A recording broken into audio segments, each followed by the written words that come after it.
Alright, welcome to a video for section 12.6, which is on completing the square for Math 2. So previously we had already filled out this part of the table that we were looking for a pattern for squaring a binomial. And our goal was to figure out how you can figure out how or what to add to x squared plus bx. So you're given an x squared plus bx. And the goal was to figure out what c would be so that this would factor into a perfect square. And so by looking at perfect squares, we can try and get a pattern. And so what we found was that if you were to take this b and divide it by 2 and square it, that's how we're going to get c. So the important thing here is this last line, which is the pattern. Alright, so you take a b, you divide it by 2 and then square it, and that gives you this c. Then it factors into x plus b divided by 2, not squared, in parentheses being squared. Okay, and then this part was b divided by 2 squared. And we did a couple examples on the second page, and we had to find the value of c that makes the expression a perfect square trinomial, then write the expression as a square of a binomial. So you're given an x squared plus a bx, and then you have to figure out what the c is. So to get the c, we had to take the b, which in this case was 8, divide it by 2, and then square it, and that gives us the 16. And the 16 is the c. And then that factors into x plus 4. So the 4 is what you get before you squared it. So just taking b and dividing it by 2. In b, we did the same thing. And when you have an odd number for b, it doesn't divide by 2 evenly. You can write these as decimals, but I'm going to encourage you to write them as fractions, because when we get to some the next step of problems, it's going to be easier if you leave it as a fraction. Okay, so go ahead and just, we already did this part, so you can check to make sure you had the right answers, or if you weren't there that day, you can go ahead and pause it and kind of fill it out, and then maybe restart this video and take a look at them and see if you got the right answers. Okay, so that's all we did from this section so far, but now we need to get to the point where we're actually going to use completing the square to help us complete a whole problem. And the whole goal of completing the square is to help us solve a quadratic equation. So just a little review. A quadratic equation in standard form looks something like this. Quadratic means you have a degree of 2. You can a is the only one that can't be 0, but b and c could be 0, so these terms may not be there, and you want to set it equal to 0 generally. That's the standard form.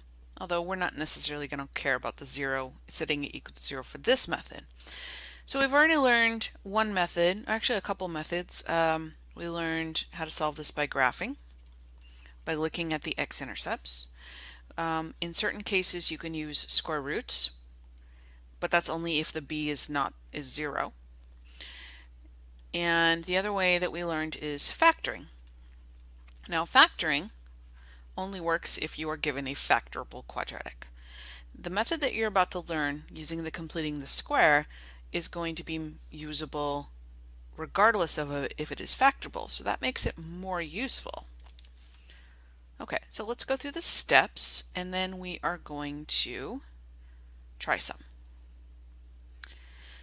Okay, so in this box here, this rounded box, here are the steps. So the first thing you want to do is you want to put your equation in the following form. X squared plus bx equals a number. So this number could be just, it's a constant. All right. So that's one first thing you have to do, is get all the constants to the other side. Another thing you should notice is that there's nothing in front of the x squared except a 1. So if you see anything in front of the x squared, you must divide that out. Okay. Second step, you are going to complete the square on the left side by adding the b divided by 2 squared to both sides. So before we move on, let's just kind of see what that would look like. So I'm going to do x squared plus 6x minus 1 is equal to 0. So the first step says I want it to look like this. X squared plus some bx is equal to some number. So I need to get all the constant terms onto the other side. This is very different than factoring because that wants you to have a 0. We don't want the 0. So looking at my problem here, I have a constant of -1, so I'm going to add it. I'm just going to move it over. I'm going to leave some space here. You'll see why in a sec. So now the second step is to complete the square. So I have this b of 6. I'm going to divide it by 2 and then square it. So on the side here, 6 divided by 2 squared is going to give me 3 squared, which is 9. So that's my magic number that I'm going to add to both sides. And now you can see why I left that space there, because I knew I was going to add that number. Okay, the 1 and the 9 is going to turn into a 10. So now this stuff, the whole point of making it a perfect square by completing the square is because now we are going to write it in this form. So if you look at these examples that we had up here, we added this 16 so that we can create this. Without that 16, you couldn't create this. You couldn't factor into a perfect square. Alright, so let's go back up to our steps, and what you're going to do is you're going to factor out the left side, assuming the x squared thing is on the left side. The way I have it set up, it'll be on the left. You're going to factor that into x plus, and then the b divided by 2, just divided by 2, all squared. Okay, so let's do that. In our case, our b divided by 2 would be 6 divided by 2, or 3. So this is going to be x plus 3 squared. So now the rest of this problem is going to feel very similar to solving when you have using square roots. Let's look at that last step. Solve the quadratic equation by getting the squared thing alone on one side, and then take the plus or minus square root on both sides. I should say that there's one little extra step, so I'm going to include a fifth step here, and that is to basically, you might have to do one more thing to get x alone, as we'll see. Okay, so we have our squared thing alone. This is the squared thing, this whole thing. If there was anything in front, like a coefficient, as you'll see in another example, you would have to divide that first, but I don't have that here. So I'm going to go ahead and jump into the square root. So I'm going to take the square root. Don't forget, it's a plus or minus square root of both sides. Now the square and the square root here will just cancel, and all I'm left with is x plus 3 equal to, now this is the square root of 10, which is not a perfect square and it cannot be simplified. So I'm just going to leave it for right now as the square root of 10 with the plus or minus in front. Now this is the fifth step. I need to get x alone. It's not alone. So what I'm going to do is I'm going to subtract 3 from both sides. Now you have to be careful here because you can't subtract an integer from a radical. They're not like terms. So the traditional way of writing this is we put this minus 3 in front. It's bad form to put things after a radical sign because it can get a little confusing the way it's written. So usually you like to put things in front of square roots or radical signs. Okay, so then I have -3 plus or minus the square root of 10. Now if we were leaving our answer in radical form, this is exactly what I would leave it as. That's done. Now if you need your answer as like a number that you would graph or to get a decimal, then you're going to need to get a calculator. you are going to need to take the square root of 10. Depending on how many decimal places you were asked to round, in this case we're not given a direction, so I'm just going to go like 2 decimal places. So this is -3 plus or minus the square root of 10, which is about 3.16. So then remember, this is actually two numbers. This is -3 plus 3.16, which would give me 0.16. Or this is -3 minus 3.16, which is -6.16. So as decimals, these are your answers. Okay. For B, this one is a little different because you'll notice there is a number in front of the x squared. So one of the first things you have to do when you're putting it into that correct form is check for that. Now, in this particular problem, I noticed that all 3 terms are divisible by 2. So I can easily get rid of the 2 by dividing everything by 2. So I'm dividing the left side by 2, dividing the right side by 2. So this is going to turn into x squared plus 4x plus 9 equals 0. So is it still in the correct form? Is it in the correct form that I need to start with? Remember, we need to get that constant to the other side. There are other methods of doing this where we don't move the constant over. I personally teach it that way because I think that 9 just gets confusing and gets in the way, and so it's easier if you just move it. Less things to think about. So I'm going to move it.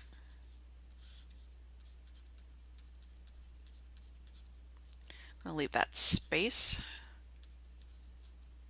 Okay. So now we're at the stage where we need to take the b and divide it by 2 and square it. In our case, our b is 4. Remember, we divided that 8 by 2. So this is 4 divided by 2 squared, which is 2 squared, which gives me 4. So I'm going to add 4 to both sides. Now you may already notice something that's going to happen. Okay, on the left side, this is going to factor into a perfect square. That's how we designed it. It's going to be x plus 2. The 2 comes from, what did we get when we divided b by 2? Okay. On the right side, we're going to get a -5. The next step for me is to take the square root. So what this is telling me is, because I have a negative number over here, my answers are going to be imaginary. Okay, we can't take the square root of a negative. All right, now we have not covered imaginary numbers yet, about how they work and how you write them. Okay, so I'm just gonna leave it as a square root for right now, and then in a later section we're gonna come and pick up the idea of what is an imaginary number really, and how do we write them, and what does it mean. Okay, but for right now I'm just gonna write the square root. This is going to be x plus 2 equals plus or minus the square root of -5. If you try to take the square root of a -5 in your calculator, it's going to say error or something like that because it's imaginary and your calculator can't calculate that. So we're just going to leave it like that for now. And then our final step here is we're going to subtract 2. And so how we write that is x equals, put the -2 in front, plus or minus the square root of -5. There is a different way to write this, as I said, but for now, since we haven't gone over that yet, that's where I'm going to leave it. Okay, I want you to at least start C and see how far you get. So pause the video, give it a couple minutes, and then unpause it when you're either stuck or you're ready to see if you got it right. Okay, let's check your progress so far. Did you add 20 to both sides? Good. Did you take 5 and divide it by 2 and then square it and get 25 over 4? Good. If you wrote your answer as a decimal, that's not wrong, but I'm really going to recommend that you change it to a fraction. As you'll see later in this problem, it's going to make things easier. Okay? All right, so then the next step, well, there's two next steps we have to do. We need to factor the left side, and we need to add 84 and 25/4. And yes, I want to leave that as a fraction, which means we're going to have to do a little common denominator work. Okay, so in the parentheses we should have x plus 5 divided by 2, or 5/2, and yes, I'm going to leave it as 5/2.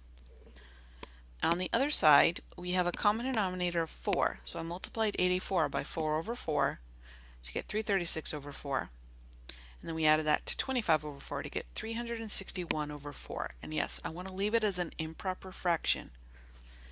So then now I'm at the step where I'm going to take the square root of both sides, and this is where the fraction's really going to make things easier. You can take the square root of the top and the square root of the bottom. In this case, 4 is a perfect square root. And you may not know this, but 361 is a perfect square. So you just square root both of those. 361 is 19 squared. You can check that by just taking your calculator and pushing the square root button, and you'll get 19. And then the square root of 4 is 2. So, oh, and don't forget our plus or minus. Just 1 is fine. So that was a perfect square. If we had left it as a decimal, it would be not as easy to see it as perfect square. It would be just ugly decimal. Okay, so now we're left with x plus 5 over 2 equals plus or minus 19 over 2. Now this is not a irrational number. This is rational. The square root simplified completely, which didn't happen in the other two. All right, now we're at the point where we're going to subtract 5/2.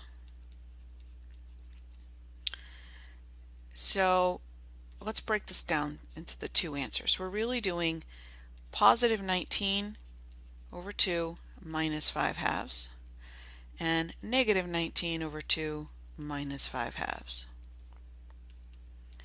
which is 14/2, which is 7. What a pretty number. And negative 24 over 2, which is negative 12. Look at, our answers are beautiful.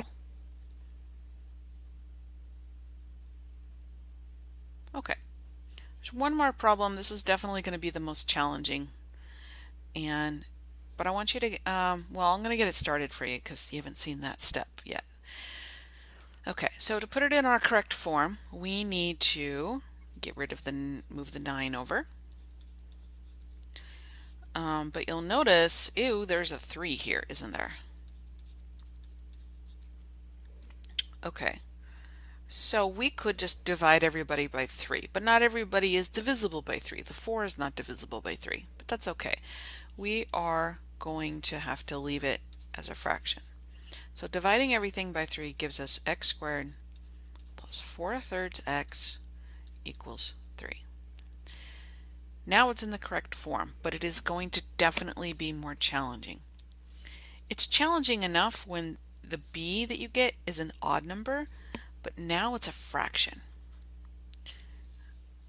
So we have to take 4/3 and divide it by 2. Instead of going like this, what I'm going to do is I'm going to multiply by 1/2. That's the equivalent, and it's going to be easier. And remember, after I divide it by 2, I have to square it. So 4/3 times 1/2 is, well, actually I could do a little cross canceling here, can't I? 2 goes into 4 twice, so this is really 2/3 squared, which is 4/9. So that's my magic number, that completes the square that I'm going to add to both sides. So add 4/9, add 4/9. Okay, so then I'm going to have to do a little work to continue this. This is going to be x plus, remember the thing that goes here is pretty much what you had before you squared it. So that would be the 2/3. So that's what I'm going to put in here. And then on the other side, I needed a little common denominator work. So 3 is the same as 27/9 plus 4/9 gives me 31/9. Now I'm at the point where I'm going to take the square root. And in this case, 31 is not a perfect square. Okay, so on the right side I get x plus 2/3 equals plus or minus the square root of 31 over 9. But 9 is a perfect square. So you can take 9, square root it, and get 3. The 31 will still be a perfect or an unperfect square, so we're going to leave it in the square root. And we're almost done. We're going to then just subtract this 2/3 from both sides. Now, it's not good the way I wrote it right here. You don't want to put a number after a square root, so we're going to write it as a negative 2/3 plus or minus the square root of 31 over 3. And this is a perfectly good answer. If they wanted you to get it as a decimal, you'd have to do a little bit more work, but we're going to leave that for right now. Okay, there's one more skill that we need to take care of, but I'm going to put that in a separate video.